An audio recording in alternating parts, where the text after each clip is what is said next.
Welcome into the show. This is Philadelphia Eagles. Now I'm Chase Sr., and here's what's coming up. Should the Birds draft Georgia tight end Brock Bowers if he falls to the Eagles at 22 overall? We're going to discuss that, and then we're going to take your questions from all of the real ones who tune into the show by using hashtag Eagles or sending in a super chat during our live show. There is a reality in which the generational tight end from Georgia, Brock Bowers, falls to the Eagles at number 22. How could that be, Chase? It all depends on what happens with some of the quarterbacks in the first round. How many go? And if a lot of them go, we're talking Caleb Williams, Drake May, Jaden Daniels, J.J. McCarthy, maybe Michael Penix, maybe Bo Nix, all before Philadelphia drafts at number 22. Some teams might not draft the tight end. They might go with a different need. But if the Eagles draft based on best player available, and that is their draft strategy, how could you disagree with the thought that Brock Bowers would be the best player available? I know Dallas Goedert is on this team, but he's under contract through 2025. And you can use both Dallas Goedert and Brock Bowers on the field at the same time. Can you imagine an offense with A.J. Brown, Devontae Smith, Dallas Goedert, Brock Bowers, Saquon Barkley, and this offensive line? Goedert is a great blocking tight end, a very elite player. He's also a very good pass catcher. Brock Bowers isn't the blocker of Dallas Goedert, but he can be used out wide. He can be used in the slot. He can be used as a pass catcher. Goedert can do both, and defenses in turn will be very confused. They'll be flummoxed as to how they can stop this Philadelphia offense, and Jalen Hurts will have a bevy of weapons at his disposal. The other thought is that if you draft Bowers in the first round, he's under team control at a very affordable rate for the next 5 years. There's also this. Dallas Goedert has missed some time throughout his NFL career. You look at the year-by-year games played, missed some time in 2020, missed a couple of games in 2021, missed some action in 2022 with those 12 games played. And this past year, he played 14 games, came back very early from that injury. That's a credit to him. But nonetheless, last 3 years, Dallas Goedert has missed some games. And the Eagles tight ends behind Goedert, you're looking at Grant Calcaterra and Albert Okwuegbunam. They are not to the likes of Brock Bowers. Some financials in play here. Goddard's cap hits in 2024, $9.1 million, and in 2025, $11.8 million. I put these on the screen, and we talk about them because he's a pretty affordable player. And Brock Bowers will be a pretty affordable player. So it's not like he has this cap hit where when you combine that with the salary of Brock Bowers, you're paying and investing way too much into the tight end position. And Philadelphia right now still has plenty of cap space, and that cap space does carry over.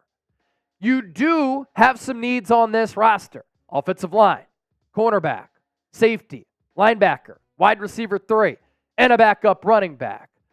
Can make the argument cornerback would be a better selection in round 1. But is that player going to be better than Brock Bowers, who could play in this league for 10 plus years?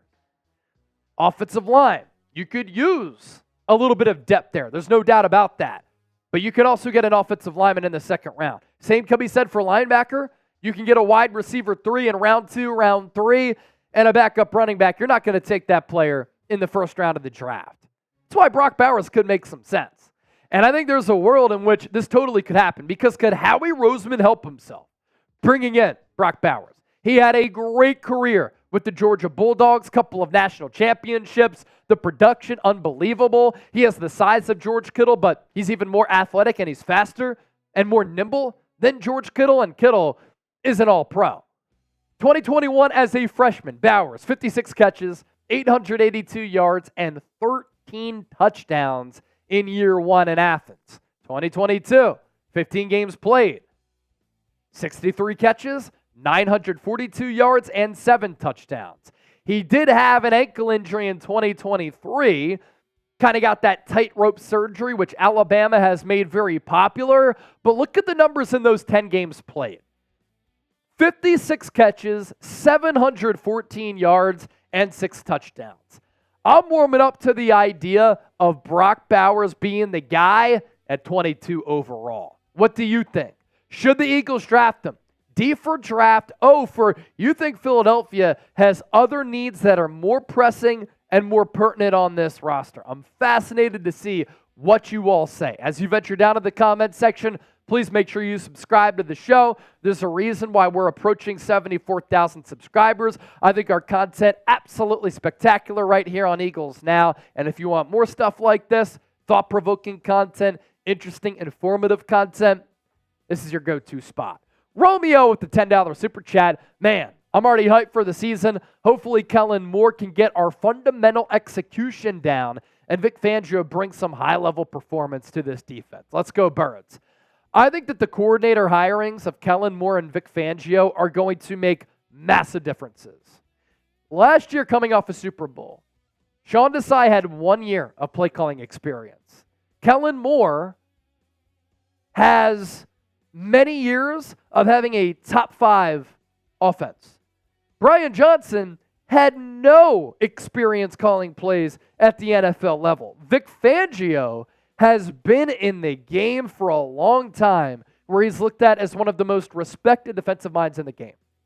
I think Nick Sirianni and the Eagles really knocked it out of the park with these coordinator hirings. It just helps you be better prepared, both in the lead up to the game, but also at these in-game decisions. And the track record is there for both Kellen Moore and Vic Fangio. I'm really excited about it, especially when you factor in the Eagles were incompetent at points offensively last year, and they were incompetent all year on the defensive side of the football. They were a mess.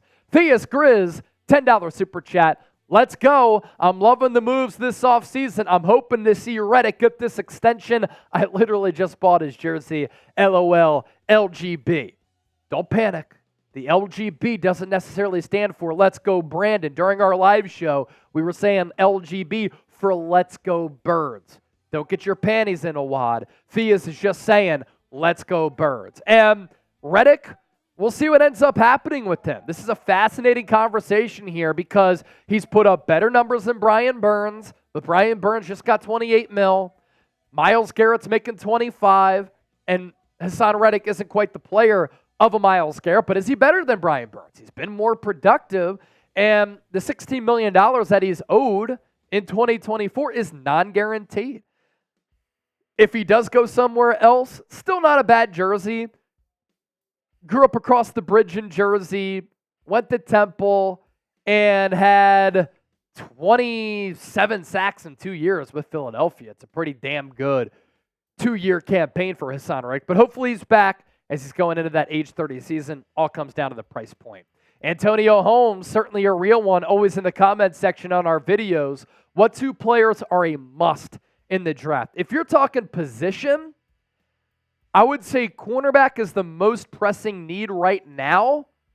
I wouldn't mind the Eagles going offensive line in the first round. I get it. It's not sexy at all. But you need to start building the trenches. You can get a guard now who turns into a tackle a little bit later. I think wide receiver 3, backup running back, 2 other positions there. Safety, linebacker, all of those needs are certainly pressing for the Eagles. I'll give you this, Antonio. My dream draft target is Quinion Mitchell, the cornerback out of Toledo. Spectacular player. If the Eagles can move up for him, that's a must in the draft. Albert Batiste. Should we start running the Philly shove with Saquon instead of Jalen Hurts? Albert, that's fascinating because Saquon ran the Wildcat a little bit with New York. I don't know if they're going to run him under center, but could they have a different iteration, a different wrinkle of the brotherly shove with Saquon Barkley in the shotgun? Now, that would traditionally be kind of a Wildcat formation. Do you put him under center? You could certainly do that. But what I loved last year about tush-push brotherly shove, the Philly shove, as Albert says, it's the creativity off of that play. The Eagles would run a little jet sweep, a little reverse. They'd run a little pitch. They'd run a fake pitch to the other side. Jalen Hurts would take the snap, delay, and then go a different direction instead of just following behind the footsteps of Jason Kelce. Throw Saquon in there. That'd be awesome. Have Saquon throw a pass where he goes Tim Tebow, right? Takes the snap out of the shotgun, runs up, over the top, alley-oop, Dallas Goedert, touchdown, EAGLES. Daniel Lennox, 100% trade for Patrick Surtain. What is the Broncos market for him? What are they asking for? How much do they want back? Because L'Jarius Sneed got that contract extension from Tennessee, $19 million per. He's not quite the player of Patrick Surtain. And the contract extension kind of put down and drove down the trade value a little bit as far as what the Chiefs got back. But a third and a fifth for L'Jarius Sneed, I think that rules out Denver getting a first-round pick for a cornerback. In Denver, are they rebuilding? Yes. Do they want to pay a cornerback top-tier money when they are rebuilding, when they could have other positions they're trying to address? Team-building strategy would point to them maybe dealing him away. And the Eagles, they could use another top-flight corner opposite of Darius Slay, but once he leaves and James Bradbury might be cooked, then you have Patrick Surtain waiting in the wings to be that cornerback one or just your franchise cornerstone because he'd probably unseat Darius Slay as cornerback one, but then you have Big Play Slay as corner two. Pretty damn good. Reed Bartkus, after looking at many mock drafts, it looks like Kool-Aid, McKinstry, is who the Birds go with. What are some other serious options they could go with? Please, not Brock Bowers. Why not Brock Bowers at 22? He'd be a game changer. But I get why people wouldn't want to go that route. But look, at some point you have to plan for the post-Dallas Goedert life. Kool-Aid at 22 could make sense. Him coming off the Jones fracture does concern me a lot. Although he still ran like a sub 4.4 or a low 4.4 at his pro day with the Jones fracture. He's going to undergo surgery and is expected to be ready for training camp. But foot injuries, I just never like it. It really does scare me away. Kool-Aid McKinstry is an option there. I think a few offensive linemen, depending on who falls, are in play for the Eagles. They could go Graham Barton, Tyler Guyton, Talius Fuaga, although I think he's going to go early. Troy Fatanu, the offensive lineman out of Washington. You could go Amarius Mims there, too, if you want a developmental project. You could go Nate Wiggins. You could go Terrion Arnold. If you wanted to go wide receiver, you'd have your choosing of A.D. Mitchell, Xavier Worthy, Troy Franklin, Brian Thomas. I think Xavier Legette will be available in the second round. Keon Coleman available in the second round. You could go that route. If you want to go defensive tackle, Braden Fisk out of Florida State. You could go another defensive tackle.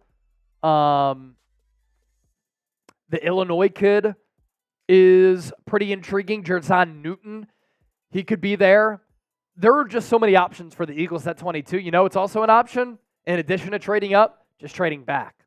Andrew Nathan, how about Chop Robinson as an edge rusher if you lose Haason Reddick? Like, again, so many options. Andrew Nathan, Chase, I see a lot of analysts mocking Peyton Wilson to us at 50-53. Does his injury history concern you? If we do, 2 ACLs and an ankle injury in 3 years, I'd prefer to have Cooper DeJean or Colson at linebacker. Cooper DeJean's good. Colson at linebacker, good. That's Junior Colson that you're talking about. You could probably get him in the third round out of Michigan. I more so think the Eagles would go linebacker in the second round. They don't have a third round pick right now, but could they trade one of their seconds to go in the third? That's certainly an option.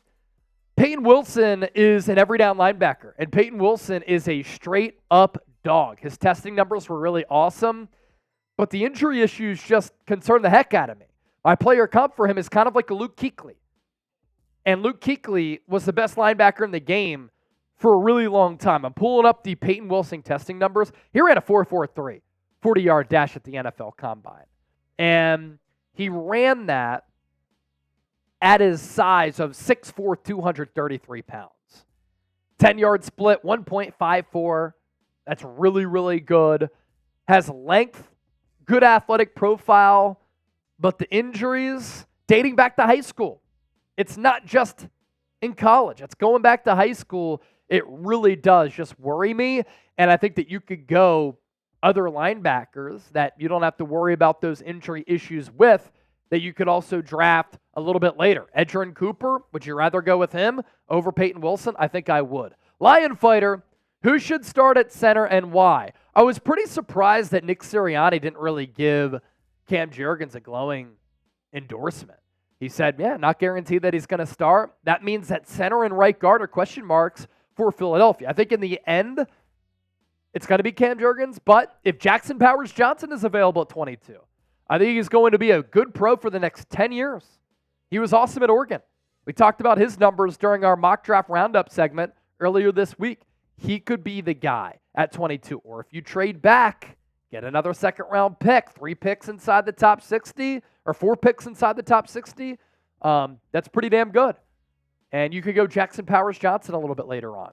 Thanks, everybody, for tuning into the mailbag. Don't forget to subscribe. It's always good to chop it up with everybody here on Eagles Now. Thanks for watching. Thanks for the support. We appreciate y'all. Hope you're all having a great weekend.